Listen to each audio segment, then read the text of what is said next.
चल हो जा शुरू। केसरिया से मन जोगी हुआ रे, दिल झूमे देखो पतवारा हुआ रे, दिल झूमे देखो पतवारा हुआ रे। अगर ये सपा बसपा कांग्रेस जो आईसीयू में पड़े हुए हैं, जिनकी सांसें आपने छीनने का काम किया है, अगर उनको ऑक्सीजन मिल गया तो एक नहीं अनेक अतीक अहमद, अनेक मुख्तार अंसारी फिर से जन्म ले लेंगे। मैं आप सबका आह्वान करना चाहता हूं, चाहे गंगा पार वाले हो, चाहे जमुना पार वाले हो, बताओ आजकल कोई लुंगी छाप गुंडा दिखाई देता है क्या? दोनों हाथ रख बताओ, दिखाई देता है क्या? किसी बहन बेटी को कोई छेड़ने का साहस करता है क्या? जब सपा की सरकार थी तो इतने गुंडे 10-10, 15-15, 20-20 गाड़ियों से चलते थे और राइफल बंदूक की नोक निकाल करके चलते थे। बताइए चलते थे कि नहीं चलते थे? दोनों हाथ रख बताओ, चलते थे कि नहीं चलते थे? आज कोई ऐसा साहस कर सकता है क्या? मेरी माताओं बहनों आप भी बोलो, कर सकता है क्या कोई? आप सबके आशीर्वाद की ताकत से ये जो कमल का फूल है ना, अगर आपने इसे नहीं खिलाया होता तो अतीक अंसारी जैसे गुंडों से मुक्ति भी आपको नहीं मिलती। जब सपा की सरकार थी तो सपा की सरकार में नारा लगता था, जिस गाड़ी में सपा का झंडा उस गाड़ी में बैठा गुंडा, बताओ रहता था कि नहीं रहता था? जब सपा की सरकार थी, सपाइयों का नारा खाली प्लाट हमारा, बताओ रहता था कि नहीं रहता था? लोगों की जमीन मकान दुकान कब्जा होते थे कि नहीं होते थे?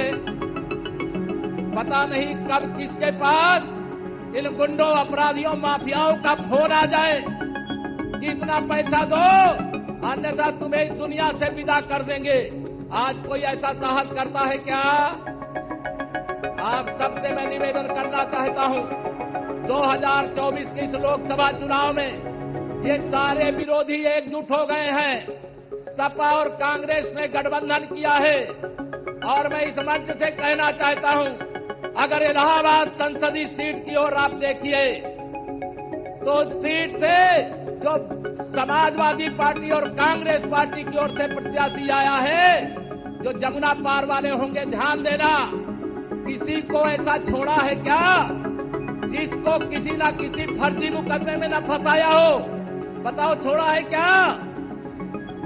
भारतीय जनता पार्टी की सरकार आई तो फर्जी मुकदमे बंद हो गए, असली मुकदमे लिखना शुरू हो गए और असली मुकदमा लिखने के बाद बड़े बड़े गुंडे और अपराधी नैनी के सेंट्रल जेल में बंद हैं, ये आप सब लोग जानते हो। इतने धीरे से काम नहीं चलेगा। सभी लोग दोनों हाथ ऊपर उठा करके मेरे साथ बोलिए, भारत माता की। पीछे वाले हाथ नहीं उठाए, दाएं बाएं वाले भी, सब लोग दोनों हाथ उठा करके बोलिए, भारत माता की जय श्री राम। तीर्थराज प्रयाग की, हनुमान जी महाराज की, गंगा यमुना सरस्वती के पावन संगम की, प्रयागराज के सभी देवी देवताओं की। आप सब इस भीषण गर्मी में इतनी बड़ी संख्या में आए हैं, मैं बहुत बहुत आप सबको प्रणाम करता हूं। बहुत जल्दी ही देश के यशस्वी प्रधानमंत्री माननीय नरेंद्र मोदी जी हम सबके बीच में आएंगे। आप सब भी उनको सुनना चाहेंगे, हम भी सुनना चाहेंगे। मंच पर भारतीय जनता पार्टी के और भारतीय जनता पार्टी गठबंधन के सभी हमारी प्रदेश और केंद्र सरकार के सम्मानित मंत्री, माननीय सांसद, विधायक, पार्टी के सभी पदाधिकारी और सामने बैठे हुई जनता जनार्दन, माताओं, बहनों, पत्रकार मित्रों, मैं संबोधन में ज्यादा समय इसलिए नहीं ले रहा हूं कि ज्यादा समय आप सबसे बातचीत में बीते।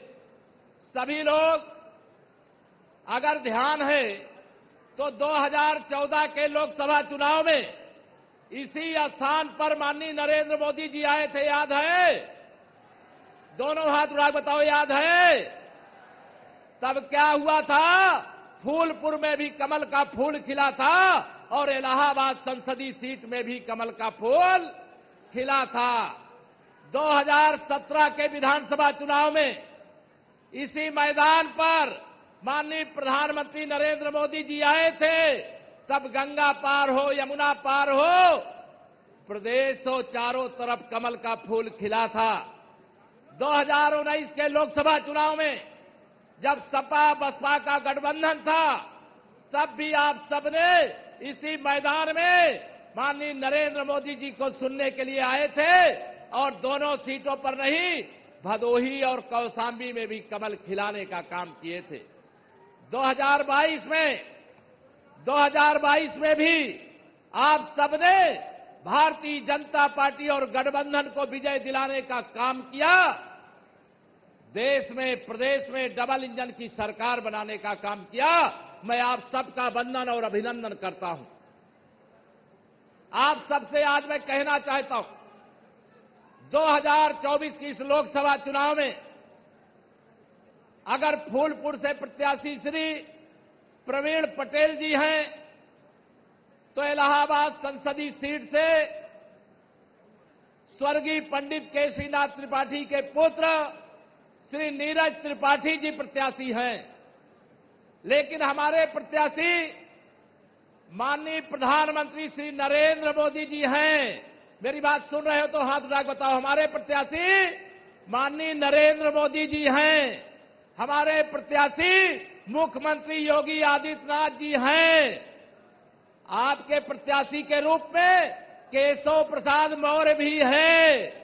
आपके प्रत्याशी के रूप में मंच में जितने हमारे माननीय मंत्रीगण, विधायकगण, सांसदगण बैठे हैं, वह भी आपके प्रत्याशी हैं। आप सबसे मेरी अपील है, 2024 की इस लोकसभा चुनाव में वोट आपको डालने जाना है। लेकिन मैं आपसे पूछूं, 10 साल पहले वाले प्रयागराज में और आज के प्रयागराज में बदल आया है कि नहीं आया? दोनों हाथ उठा बताइए, बदल आया है कि नहीं आया? 2013 का कुंभ यहां पर हुआ था और प्रयाग इलाहाबाद स्टेशन पर दुर्घटना हुई थी कि नहीं हुई थी? 2019 में डबल इंजन सरकार में यहां प्रयागराज का कुंभ हुआ। आदरणीय मोदी जी और योगी जी के नेतृत्व की सरकार थी। बताइए वो दिव्य और भव्य कुंभ हुआ था कि नहीं हुआ था? दोनों हाथ उठा बताओ, हुआ था कि नहीं हुआ था? अब 2025 का कुंभ है और 2025 के कुंभ से पहले ये लोकसभा का चुनाव है। एक तरफ राम मंदिर निर्माण के विरोधी हैं, एक तरफ प्रयागराज के कुंभ के विरोधी हैं, एक तरफ बाबा विश्वनाथ के धाम बनाने के विरोधी हैं, एक तरफ बाबूजी कल्याण सिंह जो हमारे मुख्यमंत्री थे, उनका निधन हो जाता है, उनके शव पर अंतिम विदा देने के लिए जो नहीं जाते, वही अखिलेश यादव जी कहां जाते हैं? माफिया मुख्तार अंसारी को मसीहा बता करके उसकी कब्र पर फतिहा पढ़ने के लिए जाते हैं। बताइए, जाते हैं कि नहीं जाते हैं? मैं आप सब लोगों से कहना चाहता हूं, अगर ये सपा बसपा कांग्रेस जो आईसीयू में पड़े हुए हैं, जिनकी सांसें आपने छीनने का काम किया है, अगर उनको ऑक्सीजन मिल गया तो एक नहीं, अनेक अतीक अहमद, अनेक मुख्तार अंसारी फिर से जन्म ले लेंगे। मैं आप सबका आह्वान करना चाहता हूं, चाहे गंगा पार वाले हो, चाहे जमुना पार वाले हो, बताओ आजकल कोई लुंगी छाप गुंडा दिखाई देता है क्या? दोनों हाथ उठा के बताओ, दिखाई देता है क्या? किसी बहन बेटी को कोई छेड़ने का साहस करता है क्या? जब सपा की सरकार थी तो इतने गुंडे 10-10, 15-15, 20-20 गाड़ियों से चलते थे और राइफल बंदूक की नोक निकाल करके चलते थे। बताइए, चलते थे कि नहीं चलते थे? दोनों हाथ उठा के बताओ, चलते थे कि नहीं चलते थे? आज कोई ऐसा साहस कर सकता है क्या? मेरी माताओं बहनों, आप भी बोलो, कर सकता है क्या कोई? आप सबके आशीर्वाद की ताकत से ये जो कमल का फूल है ना, अगर आपने इसे नहीं खिलाया होता तो अतीक अंसारी जैसे गुंडों से मुक्ति भी आपको नहीं मिलती। जब सपा की सरकार थी तो सपा की सरकार में नारा लगता था, जिस गाड़ी में सपा का झंडा उस गाड़ी में बैठा गुंडा। बताओ, रहता था कि नहीं रहता था? जब सपा की सरकार थी, सपाइयों का नारा, खाली प्लाट हमारा। बताओ, रहता था कि नहीं रहता था? लोगों की जमीन, मकान, दुकान कब्जा होते थे कि नहीं होते थे? पता नहीं कब किसके पास इन गुंडों, अपराधियों, माफियाओं का फोन आ जाए कि इतना पैसा दो अन्यथा तुम्हें इस दुनिया से विदा कर देंगे। आज कोई ऐसा साहस करता है क्या? आप सबसे मैं निवेदन करना चाहता हूं, 2024 के इस लोकसभा चुनाव में ये सारे विरोधी एकजुट हो गए हैं। सपा और कांग्रेस ने गठबंधन किया है और मैं इस मंच से कहना चाहता हूं, अगर इलाहाबाद संसदीय सीट की ओर आप देखिए तो उस सीट से जो समाजवादी पार्टी और कांग्रेस पार्टी की ओर से प्रत्याशी आया है, जो जमुना पार वाले होंगे, ध्यान देना, किसी को ऐसा छोड़ा है क्या जिसको किसी ना किसी फर्जी मुकदमे में न फंसाया हो? बताओ, छोड़ा है क्या? भारतीय जनता पार्टी की सरकार आई तो फर्जी मुकदमे बंद हो गए, असली मुकदमे लिखना शुरू हो गए। और असली मुकदमा लिखने के बाद बड़े बड़े गुंडे और अपराधी नैनी के सेंट्रल जेल में बंद हैं, ये आप सब लोग जानते हो। इधर मैं फूलपुर लोकसभा की बात करूं तो फूलपुर लोकसभा में यह स्थान भी आता है और आप सब जानते हो 2014 में मैं यहां लोकसभा का प्रत्याशी था। 2019 में यहां से केसी देवी जी प्रत्याशी थी। 2019 में रीता दीदी हमारी यहां इलाहाबाद संसदीय सीट से प्रत्याशी थी। लेकिन आप सब लोगों ने अपना आशीर्वाद दे करके दूसरी बार मोदी सरकार बनाने के लिए कमल का फूल खिलाया था। अभी हम आपको यह भरोसा दिलाने आए हैं, देश के गरीबों के लिए काम करने वाले माननीय नरेंद्र मोदी जी को ये सारे विरोधी मिलकर के हटाना चाहते हैं। बताओ, माननीय मोदी जी को आप हटाने दोगे क्या? दोनों हाथ उठा के बताओ, हटाने दोगे क्या?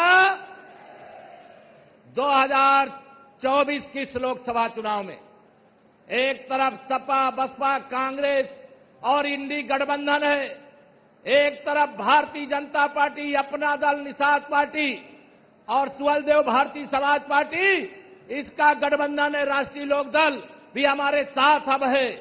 जैसा अभी बता रहे थे हमारे सिद्धार्थ जी, आपको यह बताना चाहता हूं, जनता के आशीर्वाद से, मोदी जी की सेवा के बल पर 300 पार हो चुके हैं भाई बहनों, 300 पार हो चुके हैं।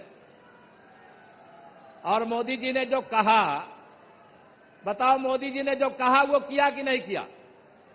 दोनों हाथ उठा के बताओ ना, किया कि नहीं किया?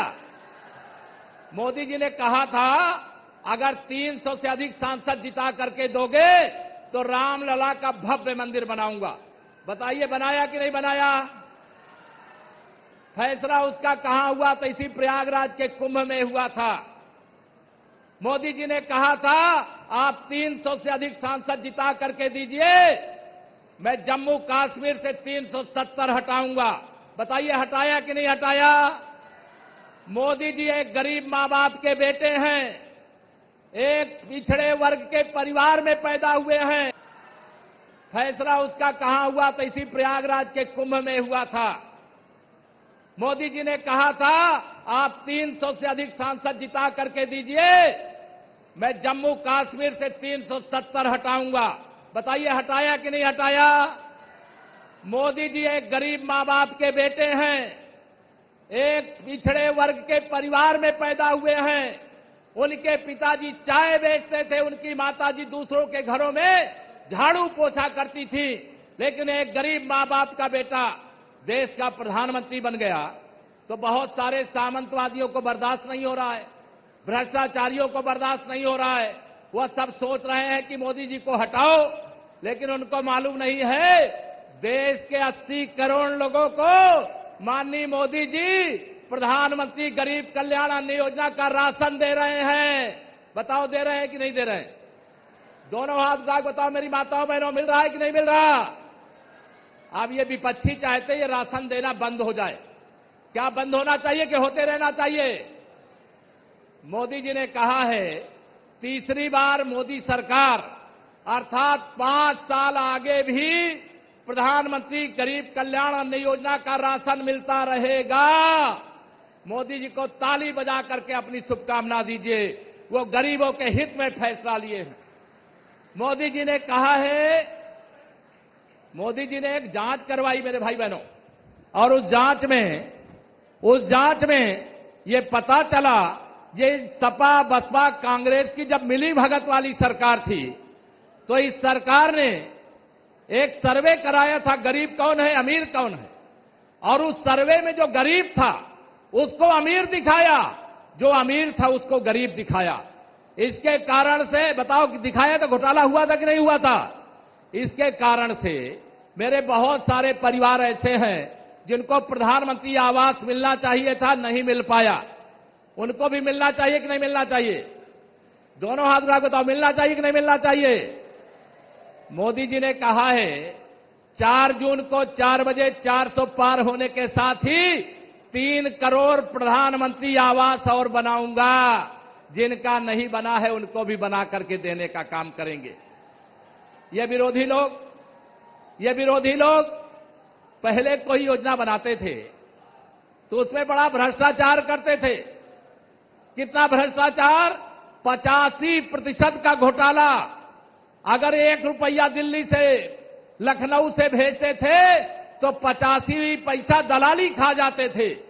मोदी जी ने देश में 52 करोड़ खाते खोल दिए और दिल्ली से 34 लाख करोड़ रुपया भेजा और पूरा 34 लाख करोड़ लोगों के खाते में पहुंचा।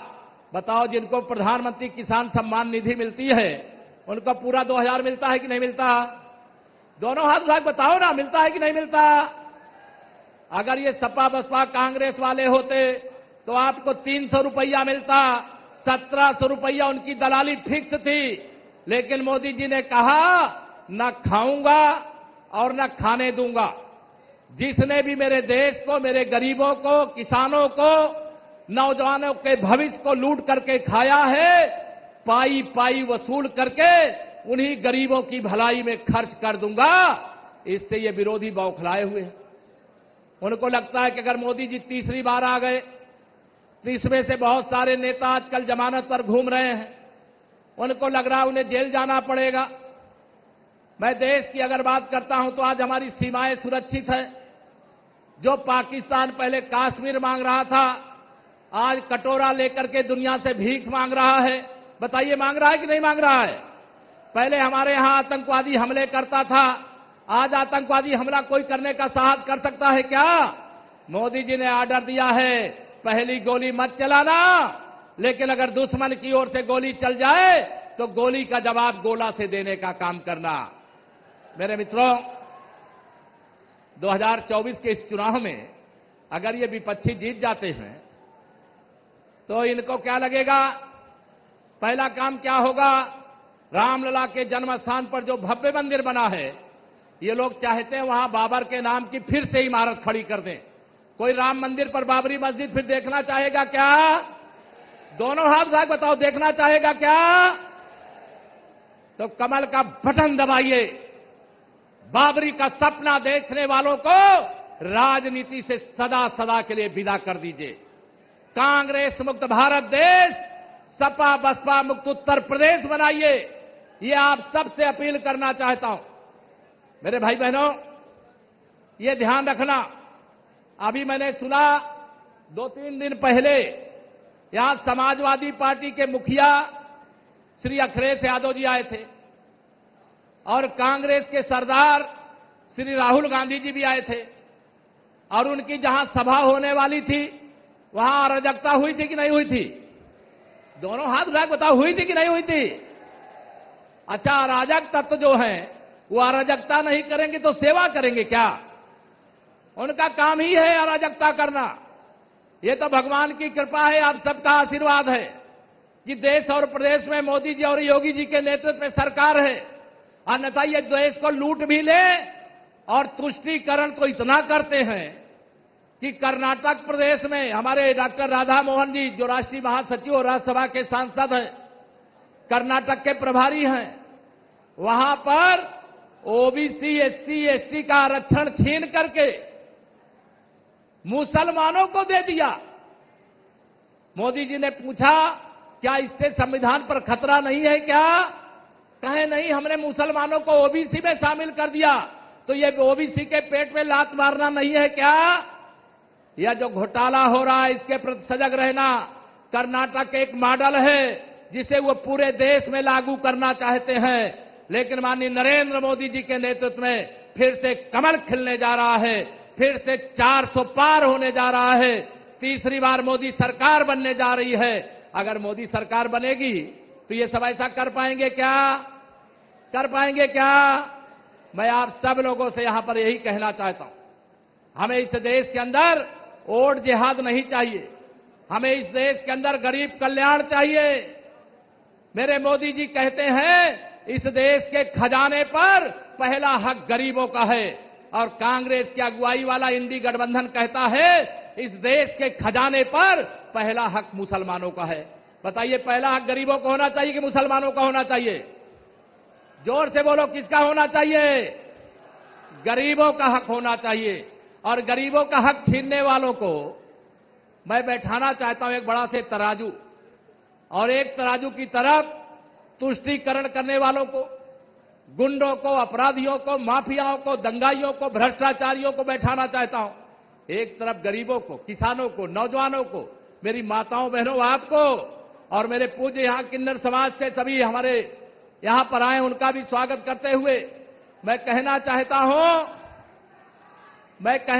हूं, अगर इन जो विपक्षी तराजू पर जिसमें गुंडे, अपराधी, माफिया बैठे हैं, उनकी संख्या अधिक है कि गरीबों की संख्या अधिक है? किसानों की संख्या अधिक है कि मेरी माताओं बहनों की संख्या अधिक है? आप सबको मैं विश्वास के साथ कह सकता हूं, गरीबों की पार्टी भारतीय जनता पार्टी और गुंडों, अपराधियों की पार्टी समाजवादी पार्टी और कांग्रेस पार्टी। इसलिए मैं कांग्रेस को कहता हूं, ये भ्रष्टाचार के अम्मा की अम्मा है, और समाजवादी पार्टी को कहता हूं कि अपराधियों, माफियाओं, गुंडों, दंगाइयों को पैदा करने की फैक्ट्री है, तो इनको मिर्ची लग जाती है। कांग्रेस वाले मेरे प्रधानमंत्री आदरणीय मोदी जी को गालियों की बौछार करते हैं, तो सैफई परिवार वाले मुझे भी निशाना बनाने में कोई कमी नहीं रखते हैं। लेकिन मैं इनको, मेरे मोदी जी जैसे कहते हैं, तुम चाहे जितने गाली दो, मुझे दे लो, मैं बर्दाश्त कर लूंगा, अगर मेरे देश को गाली दोगे तो मैं बर्दाश्त नहीं करूंगा। वही मैं ये सपा वालों को कहना चाहता हूं, तुम मुझे गाली दोगे तो मैं तुम्हारी गाली का जवाब गाली से नहीं दूंगा। मैं यहां आए हुए जनसैलाब से हाथ जोड़ करके प्रार्थना करूंगा, सपाइयों की गाली का जवाब और कांग्रेसियों की गाली का जवाब कमल का बटन दबा करके दीजिए। प्रवीण पटेल जी और नीरज त्रिपाठी जी को सांसद बना करके दीजिए, और तीसरी बार मोदी सरकार बना करके दीजिए।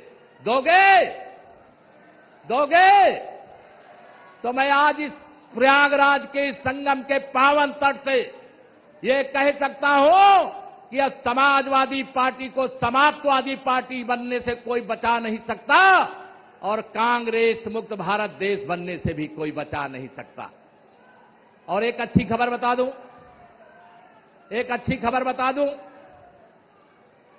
कन्नौज का लोकसभा चुनाव हो गया है और कन्नौज के लोकसभा चुनाव में श्री अखिलेश यादव जी चुनाव हार चुके हैं और कल रायबरेली का चुनाव हो गया।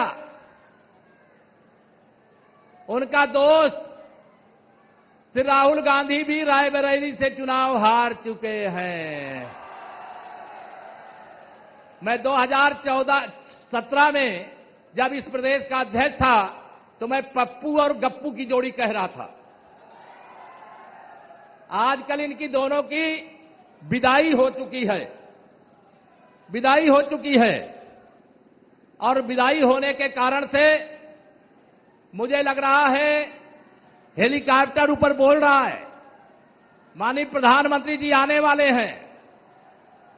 अभी यहां पर हमारी बहन अनुप्रिया जी को भी बोलना है और फिर प्रधानमंत्री जी आ जाएंगे तो उसके बाद भाषण नहीं होगा। और इसलिए मैं आप सबसे निवेदन करूंगा, मेरी बात ध्यान से सुनिए। घर घर में खुशहाली पहुंचे, बस इतना फर्ज निभा देना, बाकी सब मोदी कर देंगे। तुम कमल का बटन तुम फूलपुर और इलाहाबाद सीट पर फिर से कमल खिला देना और सपा कांग्रेस के प्रत्याशियों की जमानत जब्त करा देना।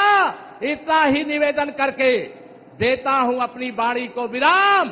जरा दोनों हाथ उठा करके बोलिए जय श्री राम, जय श्री राम। माननीय प्रधानमंत्री जी को आने में मंच पे समय लगेगा।